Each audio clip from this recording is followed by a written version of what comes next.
우리말 속담에 콩 심은데 뭐가 나요?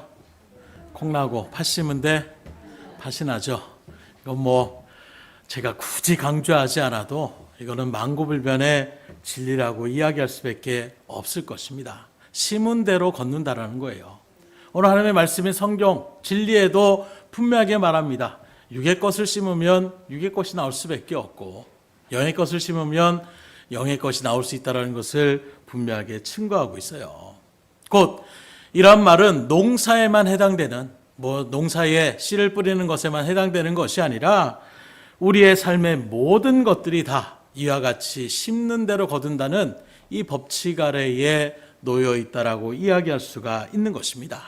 특별히 오늘 말씀 가운데 바라보게 되면 바울은 몇 가지 귀한 것을 심고 거두는 법칙에 대한 부분을 우리에게 증거하고 있는데 오늘 이 말씀 앞에 나오신 저 여러분들에게 과연 우리가 무엇을 심어야 되는지 이 시간 말씀을 잘 들으시고 좋은 것을 심으시고 바른 것을 심으셔서 하나님의 놀라운 은혜를 충만히 받아들일 수 있기를 주님으로 축복합니다. 먼저는 우리가 그러면 무엇을 심어야 되느냐? 성령을 위하여 우리가 많은 것을 심어야 되는데 오늘 8절에 보니까 자기의 육체를 위하여 심는 자는 육체로부터 썩어질 것을 거두고 성령을 위하여 심는 자는 성령으로부터 영생을 거두리라 말씀하고 있어요. 그 여기에 바라보게 되면 우리가 구해야 될 최고의 선물은 바로 무엇이냐? 성령이다 이렇게 얘기할 수가 있는 것입니다. 물질을 주십시오. 건강을 주십시오. 행복을 주십시오. 여러 가지 일들을 우리가 주님 앞에 간하며 나아가게 되지만 그 어떤 것보다 우리에게 가장 최우선이고 가장 귀한 것은 바로 성령의 은혜임을 믿으시기를 주님으로 축원합니다. 이 성령이 최고의 선물이라고 하는데 아멘으로 화답하신 분들도 있지만 성령이 무슨 최고의 선물입니까? 당장 지금 먹고 살기 힘들 때는 돈이 최고입니다. 이렇게 우리가 반응할 수도 있을 거예요. 그런데 한번 생각해 보십시오.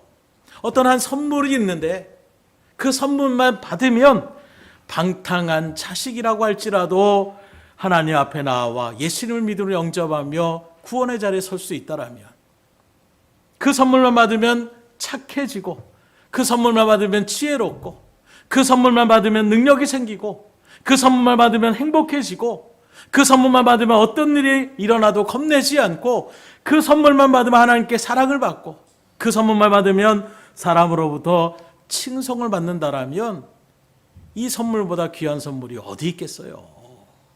바로 그 선물이 무엇이라고요? 성령의 선물임을 믿으시길 주님으로 축원합니다. 그래서 하나님께서도 가장 사랑하는 자에게 구하는 자에게 주시는 가장 귀한 선물은 바로 성령임을 우리에게 분명하게 증거하고 있어요. 그 예수님도 제자들을 남겨놓고 이제 십자가의 사역을 감당해 나갈 때에 곧 흩어지고 그 세상의 권세에 눌려서 어찌할 바 모르는 그 제자들을 안타까이 바라보실 때에도 그들에게 뭘 보장하십니까? 보혜사 성령이 너희들을 붙잡아 주실 터이니 근심하지 말아라. 걱정하지 말아라. 어떤 말을 해야 될지 그 일들 가운데에 모든 것들 가운데에 근심하며 걱정하며 나가지 말라라는 거예요. 그때가 되면 성령이 도와주셔서 해야 할 말들을 생각나게 하시고 선포케 하여 주신다라고 약속하여 주셨고 실제로 그 성령의 충만을 받게 되니까 그들이 다 함대함을 가지고 성령의 말씀 또 방언으로 그렇게 증거해 나가는 역사 속에서 수많은 영혼들이 구원의 자리 가운데로 그렇게 부름받게 되는 놀라운 역사를 성경 우리에게 분명하게 증거하고 있는 것입니다. 지금도 그 성령의 은혜는 동일해요. 그러니 성령을 구할 수 있기를 주님으로 축원합니다. 그러면 이러한 성령을 우리가 받아야 되는데 최고로 귀한 선물이라고 하는데 이 선물을 우리가 어떻게 받을 수 있는가? 오늘 말씀을 바라보게 되니까 성령을 위하여 심으면 받는다 이렇게 얘기하고 있어요. 그러면 성령을 위하여 무엇을 심어야 우리가 성령을 받을 수 있습니까? 성령이 가장 귀한 선물이라고 하는데 그 선물을 너무나도 받고 싶은데 그 선물을 받으려면 심어야 된다라는 거예요. 그 선물을 받기 위하여 그 성령을 받기 위하여 심어야 된다라고 얘기했는데 뭘 우리가 심어야 되느냐? 사도행전 2장 38절에 보면 이렇게 베드로가 선포합니다. 베드로가 이르되 너희가 회개하여 각각 예수 그리스도의 이름으로 세례를 받고 제사함을 받으라. 그리하면 성령의 선물을 받으리라. 여기 보니까 성령의 선물을 이야기하고 있어요. 성령의 선물을 받을 수 있답니다. 어떻게 하면 받을 수 있습니까? 회개하라고 얘기하고 있는 거예요. 먼저는 우리가 회개해야 되는 것입니다. 내가 죄인입니다. 나의 잘못된 것들, 하나님의 뜻 가운데 서지 못했던 것들을 철저하게 주님 앞에 내려놓고 그 예수님의 뜻대로 온전하게 살기 위한 믿음의 일들 가운데에 우리가 온전하게 서면, 그러면 성령을 선물로 주시겠다라고 약속하여 주시는 거예요. 그러니 먼저는 죄를 가까이 하지 않기를 주임으로 축복합니다. 그리고 만약에 실수한 가운데에 죄의 자리에 섰다라면 그 다음엔 회개하셔야 돼요. 반드시 주님 앞에 우리의 죄를 토설하시고, 하나님 내가 잘못했습니다. 다시는 이런 길에 서지 않겠습니다. 하나님 붙잡아 주시옵소서. 기도하며 여러분들이 정말로 주님 앞에 참회의 눈물을 흘리며 나아갈 때에 그때 하나님 선물을 주시는 거예요. 어떤 선물이요? 가장 귀한 성령의 선물을 우리에게 주시는 것입니다. 또 어떨 때 우리에게 성령을 주시느냐? 하나님 앞에 예배하며 그 하나님을 사랑하며 나갈 때에, 그것을 심을 때에 성령을 주신다라고 말씀하고 있어요. 시편 84편 11절에 보면 이렇게 증가합니다. 여호와 하나님은 해요 방패이시라. 여호와께서 은혜와 영화를 주시며 정직하게 행하는 자에게 좋은 것을 아끼지 아니하실 것임이니이다. 여기 바라보게 되니까 하나님을 사랑하며 나가는 자에게 하나님은 좋은 것을 아끼지 아니하신다라고 얘기하고 있어요. 우리에게 가장 좋은 것이 성령이라고 한다라면, 곧 이 말씀 가운데 우리가 적용한다라면, 여러분들이 하나님 앞에 온전하게 하나님을 사랑하는 그 믿음의 자리에 서면 하나님이 여러분들에게 이 성령을 선물로 주시겠다라고 얘기하고 있는 것입니다. 특별히 이 시편 84편은 고라 자손의 시로서 예배의 그 성전 가운데서 하나님을 예배하며 찬양하는 시로 나타내고 있는데, 이런 일들 가운데서 하나님 앞에 찬양하며 나가는 그 입술 속에 하나님이 좋은 것을 주신다고 한다면, 오늘 우리가 그러기에 어떻게 됩니까? 예배를 사모하셔야 되는 거예요. 예배 시간에 드려지는 찬양에 여러분들이 심령을 다하여 주님 앞에 영광을 돌려야 되는 것입니다. 그 기도의 자리 가운데서 같이 마음을 다하여 공기도하며 나가는 그 기도자의 소리에 귀를 기울이고, 하나님 맞습니다, 저도 그런 기도 가운데 동참합니다 하고 아멘으로 우리가 화답하며, 또 개인적으로도 여러분들이 하나님 앞에 이 시간도 말씀 앞에서 하나님 내가 그 말씀대로 되길 원합니다, 주님을 사랑하게 하여 주시옵소서, 더욱더 주님을 섬기게 하여 주시옵소서, 주님 앞에 여러분들이 기도하며 나갈 수 있는 그 자리 가운데 설 때에 하나님은 그 영혼들을 찾으시고 그 영혼에게 가장 최고의 선물인 성령의 은혜를 베풀어 주시겠다라고 말씀하고 있는 거예요. 그러니 올 한 해 정말로 다시금 하나님 앞에 예배를 잘 드리시고, 예배의 소망을 품으시고, 늘 기도의 무릎을 꿇으시고, 늘 하나님의 뜻 가운데 온전하게 서셔서 하나님을 섬기며 살아가는 그 믿음의 발걸음 가운데에 이 놀라운 은혜의 성령을 선물로 받다 주의 놀라운 영광을 나타내게 부족함이 없는 여러분들의 발걸음이 될 수 있기를 주임으로 축복합니다. 두 번째로 우리가 뭘 심어야 되느냐? 선행을 많이 심어야 된다고 말씀하고 있어요. 우리 옆 사람한테 선포하겠습니다. 선행을 심으십시다. 선행이 뭐예요? 착한 일이에요. 착할 선에 행동할 행, 그래서 착하게 행동하면 되는 겁니다. 우리 착하게 행동해야 될 사람들이에요. 왜요? 하나님이 그렇게 하라고 하시니까. 그래서 주님도 빛과 소금의 일들에 대한 부분을 이야기할 때에 너희의 착한 일을 나타내서 하나님 앞에 영광을 돌리게 하라, 우리에게 분명하게 증거하고 있지 않습니까? 오늘날 왜 교회가 욕을 먹고, 오늘날 왜 하나님을 갖다가 인정하지 않고 사역자를 갖다가 이런저런 비아냥거리는 이런 일들이 왜 믿지 않은 사람들에게 그렇게 거론이 되어지고 있습니까? 선행을 행하지 않기 때문이에요. 그래서 이 부분도 끊임없이 여러분들이 말씀드렸어요. 이 땅에 기독교가 세워지고 복음이 들어드리는 일들 속에서 수많은 우리의 믿음의 선진들은 정말로 선행을 했습니다. 어려운 가운데서 이웃을 보살폈고, 먼저 나 자신의 어떤 욕심이나 유익을 위하여 다름악질을 하기 전에 이웃을 사랑하라고 했지, 하나님의 사랑으로 영혼을 귀하게 여기라고 했지, 섬기라고 했지, 이 말씀 그대로를 그대로 순수하게 받아들여서 그렇게 주의 일들 가운데 나갔던 그 발걸음 위에 믿지 않는 사람들까지도 믿음의 길을 걸어가는, 교회 나가세요. 교회 나가면 좋습니다. 저번에도 예전에 그런 얘기를 해요. 당신 스스로는 교회 나가지 않지만 자녀에게는 야, 너도 교회 가라. 교회 가면 좋은 거 있다. 이렇게 얘기할 정도로 이야기했던 것은 바로 무엇이냐? 교인들이 선행을 했기 때문이에요. 지역사회를 위해서 봉사하고 어려운 사람들을 찾아가고 또 구제의 사역을 감당하고 또 여러 가지 일들 가운데서 착한 일을 나타내니까 이런 일들 가운데 하나님의 영광이 드러나는 거예요. 우리가 가는 선교도 마찬가지입니다. 작은 것으로 우리가 준비하지만 그걸 가지고 그 어려운 사람들에게 그리스도의 사랑으로 나눠주며 나아가는 그 모습, 그 선행의 모습에 그들의 마음문이 열려지는 거예요. 예수님 믿으면 이렇게 복받는 것이구나. 예수님 교회 다니면 이렇게 즐거운 것이구나.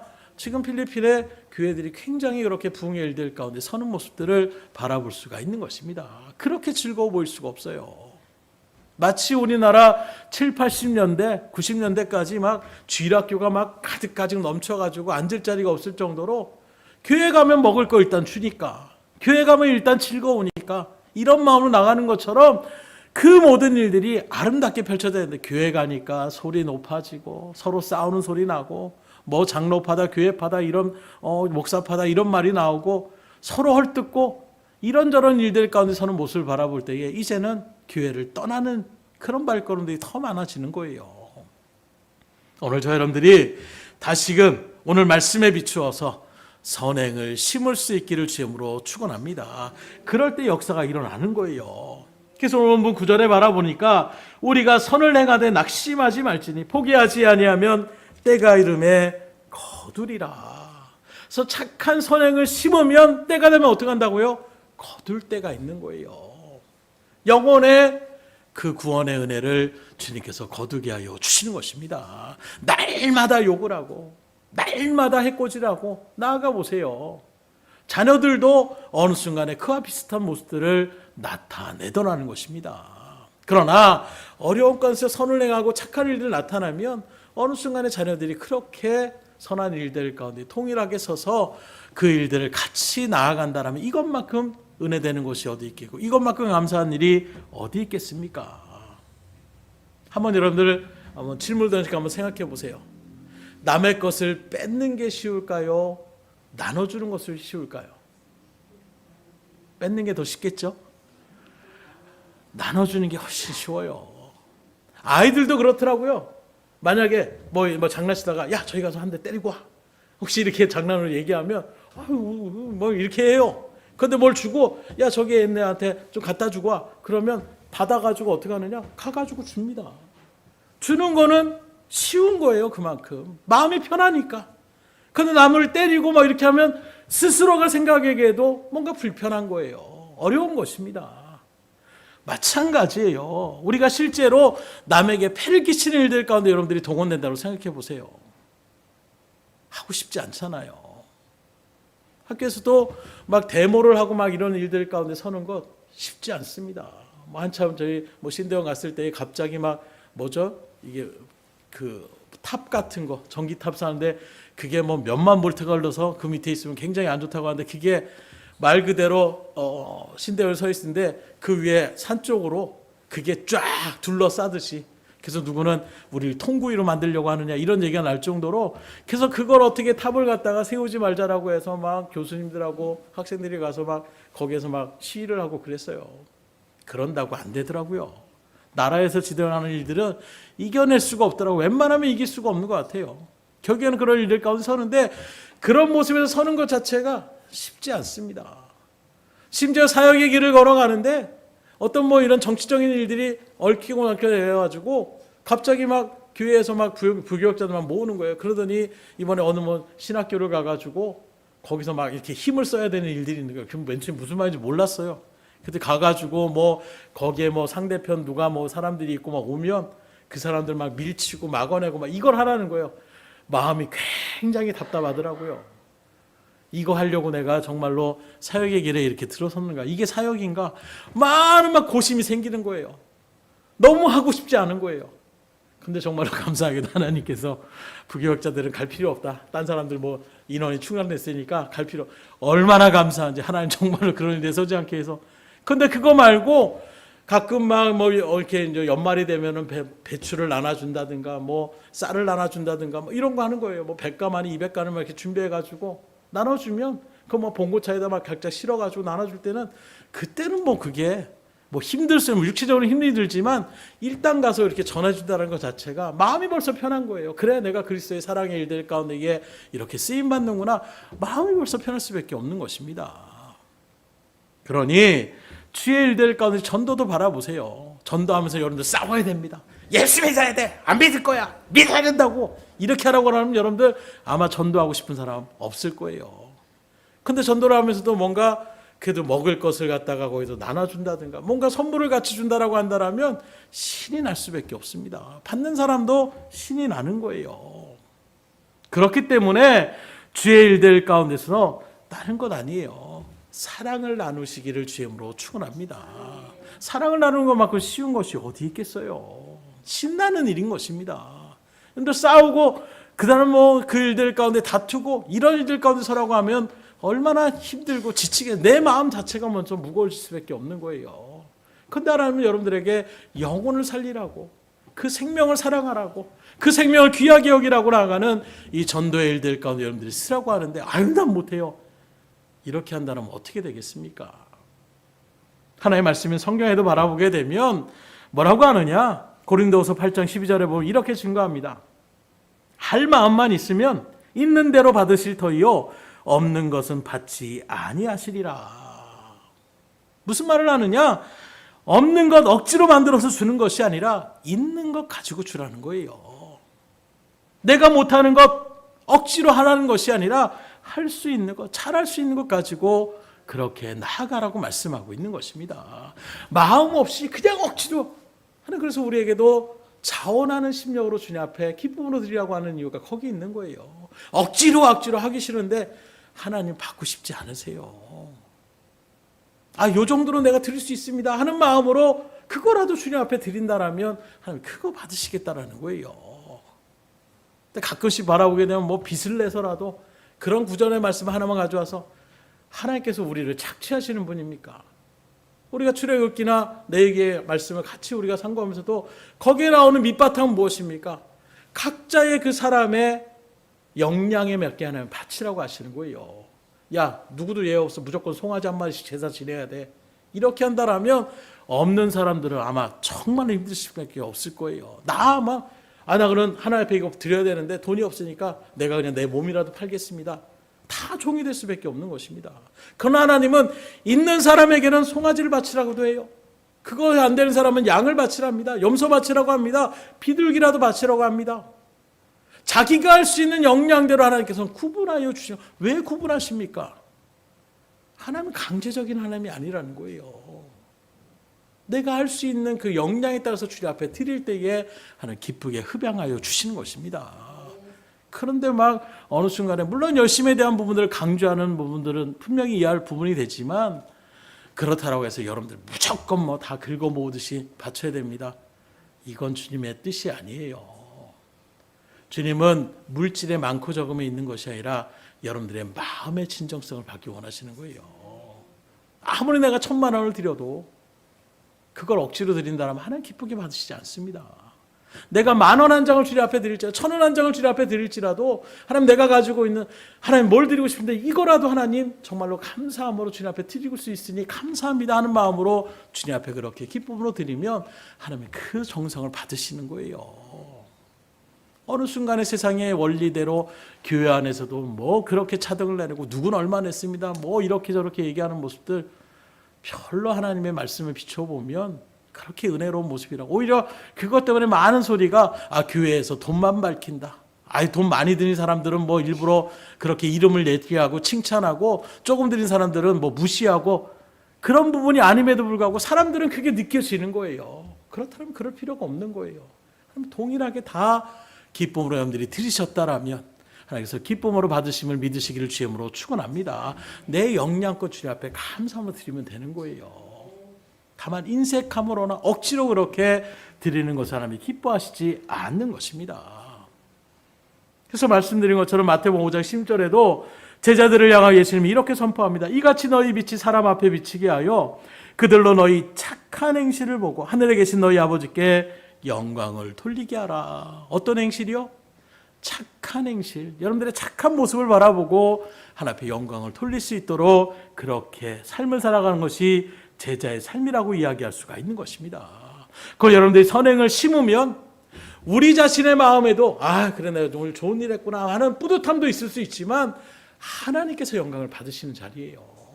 여러분들이 착한 일을 행하는 그 모습이 곧 하나님 앞에 영광 돌리는 자리임을 생각하신다라면 뭐가 하나님께 영광 돌리는 겁니까? 예배 드리는 것 그런 거 말고 우리가 뭘 해야 됩니까? 착한 일을 하시면 되는 거예요. 그래서 어려운 사람들을 도와주시는 일들 가운데 인색하지 않고 또 여러분들이 누가 넘어지고 있는 일들 가운데 같이 세워주며 나가는 이런 일들의 모습들은 딴 사람이 알아줄지 모를지라도 하나님이 그 모든 일들을 영광을 받으신다라고 얘기하고 있어요. 그래 내가 너를 선택하길 잘했구나. 그래 내가 너를 통하여 그 일들 가운데에 믿음의 자리에 세운 것을 내가 후회하지 않는다라는 이 주님의 은혜의 그 음성이 여러분들 가운데 들려질 수 있기를 주님으로 축원합니다. 그래서 우리가 저런 이 땅에 아담과 하와를 창조하셨을 때에도 하나님 뭐라고 합니까? 생육하고 번성하여 땅에 충만하라 명령하시는 거예요. 이게 우리 인류를 향한 하나님의 첫 번째 명령이고 메시지였습니다. 그러면 생육하고 번성하고 땅에 충만하는 이런 축복도 어떻게 할 때 이루어집니까? 사랑을 해야 이루어지는 거예요. 세상 말로 별을 따야 이렇게 해나는 말들처럼 남녀 간에 먼저 사랑이 이루어지지 않는데 어떤 일들 가운데 우리가 번성할 수가 있겠어요? 이런 모습이 실질적으로 우리 기독교에서 얘기합니다. 결혼에 대한 부분들, 낙태에 대한 부분들 굉장히 지금 심각할 정도로 지금 이 민족이 어려운 가운데 있는 것 여러분들 다 아실 거예요. 2030년도가 되면 정말로 나라가 정말 유지하며 나갈 수 있을까 할 정도의 어떤 암울한 모습들을 우리에게 이야기하고 있습니다. 왜요? 결혼 자체를 안 하려고 합니다. 또 결혼을 해도 아이를 낳으려고 하지 않아요. 어떻게 되겠습니까? 그래서 우리 원로 목사님 강력하게 얘기합니다.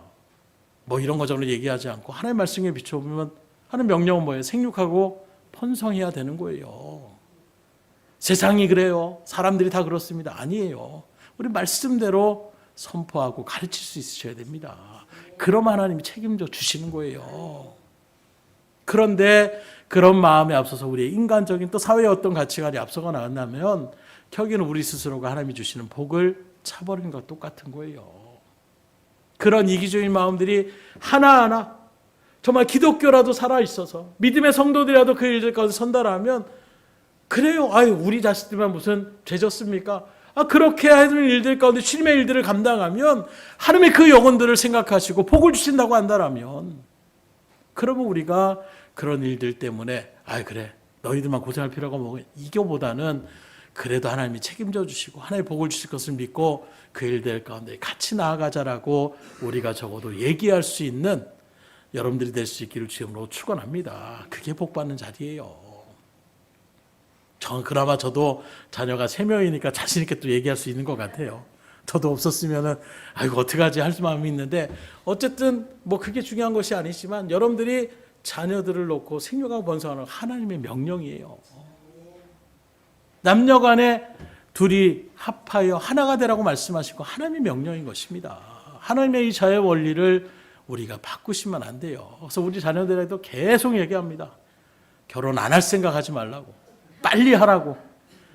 계속해서 얘기해요. 그랬더니 아이들이 이제는 결혼 안 한다는 얘기는 절대 안 하더라고요. 빨리 하겠다는 애들이 또 이야기를 하는, 그렇게 정말로 여러분들이 말씀으로 계속 어쨌든 간에 이야기를 해놔야 아이들이 그 일들 가운데 세상에 어떤 상관없어요. 여러분들 가정에서 바르게 나아가면 자녀들은 부모님의 그 말씀 가운데서 어느 순간 그것이 스며들게 되고 믿음의 유혹 가운데서 주 일들을 감당케 하여 주시는 거예요. 그리고 하나님이 책임져 주십니다. 믿음으로 맡기면 주님께서 해결해 주세요. 그런데 어느 순간에 우리의 믿음이 바닥을 치고 있는 것은 아닌가. 말로는 하나님 믿습니다. 그런데 현실의 일들이라면 너무나도 쉽게 그건 안 됩니다. 그러면 우리 손해입니다. 믿음이라고 할 수 있을지 다시금 믿음의 자리를 지켜나갈 수 있기를 주님으로 축원합니다. 신령한 세계도 마찬가지예요. 사랑이 최고의 전도법입니다. 말로만의 전도가 아닙니다. 억지로의 전도가 아니라 정말로 영혼을 사랑하는 마음으로 우리가 나아가 보세요. 그 마음이 전달되어지면 그 마음의 심령이 주의 복음의 자리 가운데 그렇게 받아들이게 되는 놀라운 역사의 일들을 성령께서 하나님께서 친히 그 일들을 이루어 나가시는 것입니다. 그래서 그 사랑은 어떤 사랑이냐? 인간적인 사랑이 아니에요. 예수님의 사랑, 바로 그 한 영혼을 귀하게 여기시는 그 예수님의 마음의 사랑을 가지고 그들에게 나아가면 하나님이 역사하여 주시는 거예요. 그래서 전도의 일들 가운데 섰을 때에도 내 생각과 내 어떤 기술로 나가는 것이 아니라 하나님의 마음을 가지고 나아가면 하나님이 역사해 주시는 거예요. 우리의 마음을 뜨겁게도 하십니다. 또 담대케도 하여 주십니다. 또 지혜로운 일들을 행하게도 하여 주시는 거예요. 그 일들 가운데 설 때에 우리에게 은혜가 넘치게 되는 것입니다. 그렇게 올 한 해 정말로 사랑을 많이 심으셔서 귀한 열매들을 많이 맺히며 나갈 수 있는 여러분들이 될 수 있기를 주님으로 축복합니다. 우리 여러분한테 선포하겠습니다. 그저 섬기고 사랑합시다. 그저 섬기고 사랑하시면 돼요. 그러면 하나님이 책임져 주세요. 하나님의 은혜를 베풀어 주실 것입니다. 마지막으로 축복을 많이 심으셔야 돼요. 왜 축복을 많이 심어야 되느냐? 다른 사람을 축복하면 나도 축복을 받기 때문이에요. 그러니까 뭘 나눠주면 내가 있는 것이 점점 줄어드는 것이구나. 이게 아니라 나눠주면 나에게도 그것이 풍성하게 느껴지게 되는 이런 은혜를 우리에게 주시니 축복을 심으라고 말씀하고 있습니다. 그래서 마태복음 10장 12절로 13절에 보면 또 그 집에 들어가면서 평안하기를 빌라. 그 집이 이에 합당하면 너희가 빈 평안이 거기 임할 것이요 만일 합당하지 않으면 그 평안이 너희에게 돌아올 것이니라. 세상 말로 하면 믿져야 본전이 아니에요. 이거 꼴 먹고 안 먹습니다. 가서 평안하십시오. 나 예수 믿는 것도 싫어. 그러면 여러분들이 믿는 그 평안이 누구한테 온다고요? 그 전에 했던 나한테 온다라는 거예요. 믿질 수가 없는 장사예요. 그 사람이 받으면 그 사람이 평안해지는 것입니다. 그럼 또 딴 사람 집에 가서 평안을 비는 거예요. 그러니까 그 일들 가운데서 손해될 게 없음을 우리에게 분명히 증거하고 있어요. 또 창세기 12장 3절에는 우리가 잘 아는 것처럼 너를 축복하는 자에게는 내가 복을 내리고 너를 저주하는 자에게는 내가 저주하리니 땅의 모든 족속이 너로 말미암아 복을 얻을 것이라. 아브라함에게 주신 하나님의 복의 근원이 된다라는 이 축복의 말씀입니다. 그리고 이 복의 근원이 된다는 이 축복의 말씀은 아브라함 그 시대의 사람들에게 또 아브라함에게 해당되는 것이 아니라 오늘 믿음의 길을 걸어가는 저희들에게도 통일하게 영적 아브라함 가운데 있는 우리에게도 약속하여 주시는 거예요. 그 시편 122편 6절에 보면 예루살렘을 위하여 평안을 구하라. 예루살렘을 살아가는 자는 형통하리로다. 하나님의 은혜의 일들, 그 처소 가운데 있는 그 대표의 상징적이라고 하는 예루살렘을 평화롭게 그렇게 빌게 나가면 하나님이 형통케 해주시다고 약속하여 주시는 것입니다. 그러므로 영적 아브라함의 자손된 믿음의 성도들 역시도 축복의 말들을 많이 하셔야 돼요. 그래서 말 한마디도 여러분들이 저 빌어먹을 놈, 이거 정말로 잘못된 거예요. 그지대라는 것밖에 더 됩니까? 축복받을 놈, 잘될 놈. 여러분들 정말 그 영혼도 그렇고 말 한마디라도 긍정적으로 얘기하시라는 거예요. 그래서 말씀드렸잖아요. 이번 주간에 몇 번 말씀드린 것처럼 우리가 부정적인 안 돼 이렇게 생각하면 우리 머릿속에 부정적인 수천 가지의 생각들이 지금까지 내가 살아오면서 느꼈던 그 모든 부정적인 생각들이 쫙 나도 모르게 배열이 되는 거예요. 이래서 안 되고 저래서 안 되고 그때 그래서 안 됐지 참 계속 그런 생각이 드는 것입니다. 반대로 잘 될 거야 라고 마음 가운데 서게 되면 그동안 수없는 어려운 일들 가운데 잘 됐던 모습들이 나도 모르게 쭉 그 일들 가운데 생각이 나게 되는 거예요. 하나님의 신비적인 모습들을 이야기하고 있는 것입니다. 그런 여러분들이 긍정적인 사고를 가지라는 거예요. 하면 된다, 할 수 있다.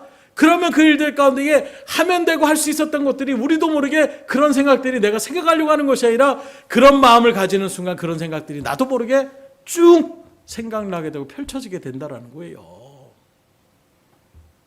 민수기 6장 27절에도 이렇게 말합니다. 그들은 이같이 내 이름으로 이스라엘 자손에게 축복할지니 내가 그들에게 복을 주리라. 하나님의 택한 백성들을 축복하며 복을 빌면 그 복을 빈 그 사람들에게도 복을 준다라고 말씀하고 있는 거예요. 그러니 여러분들도 복을 받고 상대방에도 복을 줄 수 있는 이 축복의 말들을 우리가 하셔야 되겠어요? 안 하셔야 되겠어요? 근데 만나기만 하면 험한 말 나누고 만나기만 하면 욕을 하고 심지어 욕을 듣기 위해서 식당을 찾아가는 이런 정말로 저는 이해가 안 돼요. 물론 그런 어떤 구수함과 향취함하고 이런 것들을 누릴 수 있지만 아니 욕을 먹어야 향취가 생깁니까? 얼마나 어렸을 때 욕을 많이 먹었으면 그 욕이 어떻게 상치가 될 수가 있겠어요? 주의 일들 속에서 좋은 말들만을 하세요. 자녀들에게, 손주들에게, 주변에 있는 사람들에게도 좋은 말들 많이 하세요. 막 욕하고 막 이런 일 있으면 아이 뭐 그렇게까지 욕하고 그래. 욕하지 말고 그냥 좋게 얘기해. 계속 여러분들이 긍정적으로 얘기하면 그 사람들도 긍정적인 사람으로 만들어주는 일들 가운데 여러분들이 서야 되는데 누가 야 그 사람 이렇대. 아 그래? 아이고 그 사람 그 정도가 아니야. 옆에서만 같이 들어서 그냥 수근수근하고 나아가 보세요. 어떻게 되겠습니까? 나중에 그 사람이 또 딴 사람 그 욕했던 사람한테 가서 야 그러면 또 교회 다니는 그 사람이 당신 보고 이렇게 얘기하대. 이렇게 또 뒤에서 얘기하는 이런 일들을 너무 많이 듣게 돼요. 아예 애초부터 남들 욕하고 수근수근 되는 데서는 같이 동조하지도 마세요. 슬며시 일어나시고 또 그들의 일들 가운데 여러분들이 충분히 조언해도 들을 만한 사람이라면 아이 뭐 이렇게 나쁜 말들 하면 아니 먼저 그런 생각하면 당신이 먼저 마음 아프잖아. 그렇게 할 필요 없어. 뭐 이렇게 그럴 때일수록 뭐 자식한테 떡 하나 더 준다, 미운 자식 떡 하나 준다고 하는 마음처럼 오히려 좋은 말도 그렇게 하면 당신도 마음 편해지고 그 사람들도 또 관계가 좋은 게 낫지. 아 평생 원수처럼 사는 것이 뭐 좋겠느냐고 여러분들이 이렇게 이야기를 해서 화목의 길로 인도하실 수 있으셔야 돼요. 이렇게 될 때에 하나님께서 여러분들도 계속 역사하시는 것입니다. 그럼 어느 순간 사람들이 생각하는 거예요. 아, 그 사람만 만나면 딴 사람 욕하는 사람이 아니야. 그 사람만 만나면 마음이 편해져. 그 사람만 만나면 긍정적인 얘기를 해. 그 사람만 만나면 뭔가 내 마음 가운데 소망이 생겨. 이런 일들에 여러분들이 생각나는 사람이 되셔야지. 누구 욕하는데 야, 그 사람하고 같이 얘기하면 정말 막 욕하는데 신이 나. 막 더 신나게 욕을 할 수 있어. 이런 일들 가운데 우리가 자리매김에서 해야 되겠습니까? 그래서 시편 109편 17절 18절에는 이런 말씀도 있어요. 그가 저주하기를 좋아하더니 그것이 자기에게 임하고 축복하기를 기뻐하지 아니하더니 복이 그를 멀리 떠났으며 또 저주하기를 옷 입듯 하더니 저주가 물같이 그의 몸속에 들어가며 기름같이 그의 뼛속으로 들어갔나이다. 축복이 아닌 저주를 좋아하니까 어떻게 된다고요? 그 저주가 자기한테 온다라고 얘기하고 있어요. 심지어 그 저주가 물처럼 스며들고 내 뼛속에 기름이, 여러분들 몸속에도 우리가 말하는 것처럼 기름이 꼈다라고 얘기하잖아요. 비만이나 뭐 이런 것들이 있을 때에 그거 제거하는 것이 얼마나 힘듭니까? 그만큼 덕지덕지 묻어진다는 거예요. 저주가 떠나가지 않는 거예요. 그런데도 남을 저주하시겠어요? 남을 험담하시겠어요? 만약에 지금까지도 그런 일들을 대수롭지 않게 그렇게 얘기했다라면 오늘 딱 결단하세요. 딴 사람들 험담하고 딴 사람들 저주하는 이런 자리에 서지 않기를 주임으로 축원합니다. 축복만 하세요. 우리 옆 사람한테 선포하겠습니다. 별로 이렇게 옆에 저주하고 싶은 사람들이 많으신지 점점점 그저 축복만 합시다. 축복만 하세요. 저주하지 마세요. 그거 뭐 별로 좋은 거 아니에요. 아니 하나님이 지금 말씀하시잖아요. 저주하기를 좋아하니까 그 저주가 자기에게 임한대잖아요. 그러니 딴 사람들을 미워하면 먼저 앞서 말한 것처럼 나에게 그 미웠던 감정들을 세우게 하여 점점점. 그래서 부부싸움을 할 때 제가 느끼는 게 그거예요. 아니 누구하고 싸울 때도 마찬가지예요. 한번 말다툼이 시작됐어요. 그러면 그 다음에 어떻게 됩니까? 이겨먹으려고 하는 마음이 나도 모르게 들어가기 시작하면 그 다음에 어떻게 되느냐? 상대방의 마음을 어떻게 하면 더 아프게 할까? 이 생각이 나도 모르게 생각나는 거예요. 이 깜짝 놀랐습니다. 평소에는 모르고 했는데 말씀을 증거하고 하다 보니까 그런 모습에서 저도 뭐 사모하고 안 다툴 때가 있잖아요. 그럼 막 하다 보면 한마디 딱 던지면 아유 뭐 이렇게 그러면은 부글부글 끓잖아요. 그럼 뭘 해야지 저 인간을 좀 마음을 상하게 할까? 그 생각을 하고 있는 나 자신을 바라보면서 이게 아니구나. 내 마음이 먼저 상처가 되잖아요. 그리고 상대방을 또 상처 주려고 하는 마음을 하니 그 말에 어떤 말이 들겠어요? 가시가 도를 수밖에 없는 거예요. 그런데 그 말 한마디를 내가 포용하고 내가 그렇게 해서 얼마나 힘들었어. 오히려 상대방을 이해하고 따뜻한 말 한마디를 던져보세요. 눈 녹듯이 사라져버립니다. 여러분들이 말 한마디가 그래서 중요한 거예요. 서로 험한 말들을 하며 나가서 상처 주고 찢기고 상처고, 그래서 상대방 상처 주면 기분 좋습니까? 안 그래요. 돌아오면 후회해요. 내가 왜 그렇게까지 얘기했지? 또 후회한 마음이 우리 가운데 들어올 수밖에 없어요. 오히려 그렇게 따뜻한 말을 해서 내가 말 잘했다. 그래 내가 양보하길 잘했다. 오히려 그런 일들 가운데 우리가 섰을 때에 마음이 평안해질 수 있는 것입니다. 성경의 원리가 그렇다라는 거예요. 그러니 남에게 손해를 끼치려고 하면 내가 먼저 손해인 줄 아셔야 돼요. 그 사람 미워 죽겠다. 그 사람은 몰라요 아직. 당신 미워 죽겠어 얘기할 때까지 모릅니다. 그러나 그 사람 만나기 전부터 나는 어떻게 돼 있어요? 내 마음에 믿음이 가득해 있어요. 그런 상태에서 살아가는 자녀가 아빠 한마디만 해도 말하지 마 하면서 소리가 나가는 걸 내가 먼저 상처를 입고 내 마음에 그런 마음이 가득하면 엄한데 사람들이. 그래서 아주 그런 일들이 많으니까 뭐라고 합니까? 한가해서 뺨 맞고 딴 데서 화풀이 한다는 얘기가 왜 나오겠어요? 그런 삶의 모습이 우리가 너무나도 많이 깔려 있는 거예요. 그 연결고리를 올 한 해 끊어버릴 수 있기를 주님으로 축원합니다. 올 한 해는 축복만 하고 다니세요. 좋은 말만 하고 다니세요. 사랑의 마음만 품고 다니세요. 다시 한번 여러분한테 우리 축복 봅시다. 올 한 해 잘 되실 것입니다. 하나님의 복을 누리시기 바랍니다. 이제 좀 기운이 넘치시는 것 같아요. 그런 마음으로 우리가 가시면 돼요. 서두에 말씀드린 것처럼 이러려면 먼저 우리가 심으셔야 돼요. 우리 김사님도 말한 것처럼 뿌려야 된다. 그래요. 아무것도 안 보여. 아이고 뭐 삶이 벌판이네. 아이고 심어봐야 뭐 되겠어? 하고 와보세요. 3개월 지나서 딱 갔더니 우와 푸릇푸릇하네. 일어나지 않습니다. 뭐가 돼야 돼요? 심어야 돼요. 뭐라도 뿌려야 돼요. 그러면 생각하지 못했던 푸릇푸릇한 열매들을 우리가 받을 수 있는 거예요. 올 한 해 그러니 심을 수 있기를 주님으로 축원합니다. 심지도 않고 그냥 거두려고만 하는 사람들이 있어요. 사랑은 할 생각도 않고 착한 행실은 나타내지도 않고 하나님 복만 주세요. 뭔가 딴 사람이 나 칭찬만 해주세요. 이런 도둑놈 심보의 모습들 오늘 7절의 말씀 바라보십시오. 스스로 속이지 말라. 하나님은 업신여김을 받지 아니하시라니 사람이 무엇으로 심든지 그대로 거두리라. 안 심은 사람에겐 열매가 거둘 수 있지 못하는 거예요.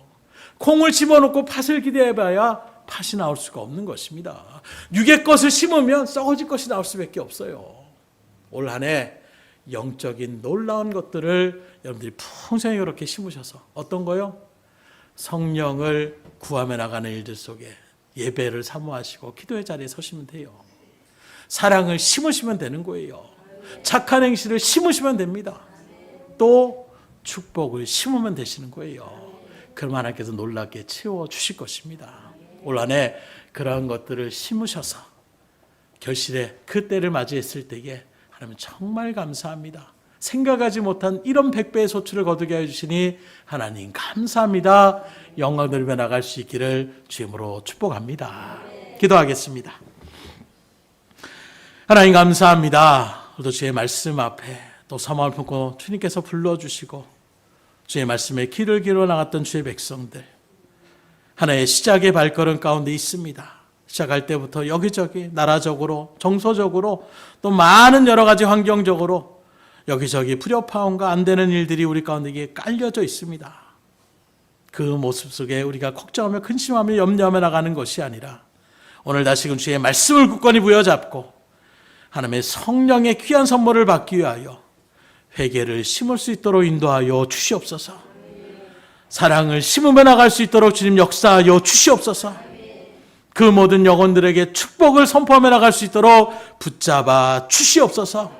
그리함으로 주께서 허락하신 이 놀라운 열매들을 우리가 풍성하게 맺힐 수 있는 한 해가 될 수 있도록 주님 함께하여 주시옵소서. 모든 것을 주님 앞에 의탁드리오며 예수 그리스도 받들어 기도드렸사옵나이다. 아멘.